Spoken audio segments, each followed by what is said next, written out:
Hey, good morning, children. Today I'm here to read out a poetry to you from Class 11's book named Hornbill, that is Class 11 CBSE, and the poetry named as Portrait of a Lady by the writer T.S. Eliot.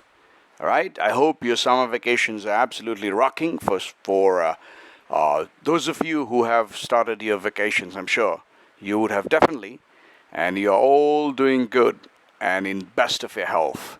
So here's the poetry. All right. Among the smoke and fog of December afternoon, you have the scene arrange itself as it will seem to do. With I have saved this afternoon for you, and 4 wax candles in the darkened room, 4 rings of light upon the ceiling overhead, an atmosphere of Juliet's tomb. Prepared for all the things to be said or left unsaid, we have been, let us say, to hear the latest pole transmit and preludes through his hair and fingertips. So intimate, this Chopin, that I think his soul should be resurrected only among friends. Some 2 or 3 who will not touch the bloom that is rubbed and questioned in the concert room. And so the conversation slips among vanities and carefully caught regrets through attenuated tones of violence mingled with remote cornets, and begins. You do not know how much they mean to me, my friends, and how rare and strange it is to find in a life composed so much of odds and ends. For indeed I do not love it, you know. You are not blind. How keen you are! How keen you are! To find a friend who has these qualities, who has and gives those qualities upon which friendship lives. How much it means that I say this to you. Without these friendships, life, what cauchemar! Life, what cauchemar! Among the windings of the violence and the arities of cracked cornets, inside my brain a dull tum-tum begins, absurdly hammering a prelude of its own, capricious monotone, that is at least one definite false note. Let us take the air in a tobacco trance, admire the monuments, discuss the late events, correct our watches by the public clock, by the public clocks, then sit for half an hour and drink our box. Stanza 2.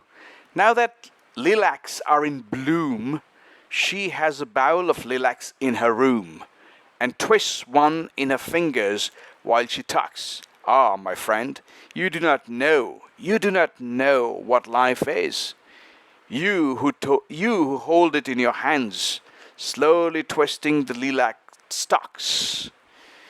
You let it flow from you, you let it flow, and youth is cruel and has no remorse and smiles at situations which it cannot see.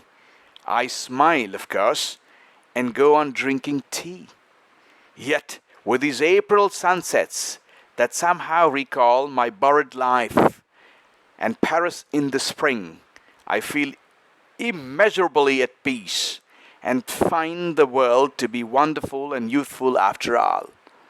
The voice returns like the insistent out of tone of a broken violin on an August afternoon. I am always sure what you understand, my feelings, always sure that you feel, sure that across the gulf you reach your hand. You are invulnerable, you have no Achilles heel. You will go on, and when you have prevailed, you can say, at this point, many a one has failed. But what have I? But what have I, my friend, to give you? What can you receive from me? Only the friendship and the sympathy of one about to reach her journey's end. I shall sit here serving tea to friends. I take my hat. How can I make a cowardly amends for what she has said to me? You will see me any morning in the park reading the comics and the sporting page. Particularly, I remark, an English countess goes upon the stage. A Greek was murdered at a Polish dance. Another bank defaulter has confessed. I keep my countenance. I remain self-possessed, except when a street piano, mechanical and tired, reiterates some worn-out common song, with the smell of hyacinths across the garden, recalling things that other people have desired. Are these ideas right or wrong? Stanza 3. The October night comes down, returning as before, except for a slight sensation of being ill at ease. I mount the stairs and turn the candles off the door, and feel as if I had mounted on my hands and knees. And so you are going abroad. And when do you return? But that's a useless question. You hardly know when you are coming back. You will find so much to learn. My smile falls heavily among the bric-a-brac.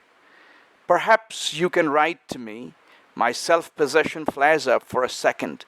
This is as I had reckoned. I have been wondering frequently of late, but our beginnings never know our ends.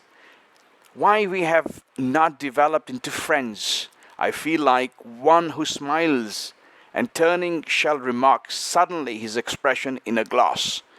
My self-possession gutters. We are really in the dark. For everybody said so, all our friends, they all were sure our feelings would relate so closely. I myself can hardly understand. We must leave it now to fate. You will write at any rate. Perhaps it is not too late. I shall sit here serving tea to friends. I must borrow every changing shape to find expression. Dance like a dancing bear. Cry like a parrot. Chatter like an ape. Let us take the air in a tobacco trance. Well, and what if she should die some afternoon? Afternoon grey and smoky, evening yellow and rose, should die and leave me sitting pen in hand, with the smoke coming down above the housetops. Doubtful for a while, not knowing what to feel or if I understand, or whether wise or foolish, tardy or too soon. Would she not have the advantage after all? This music is successful with a dying fall. Now, what we talk of dying, now that we talk of dying, and should I have the right to smile? Thank you.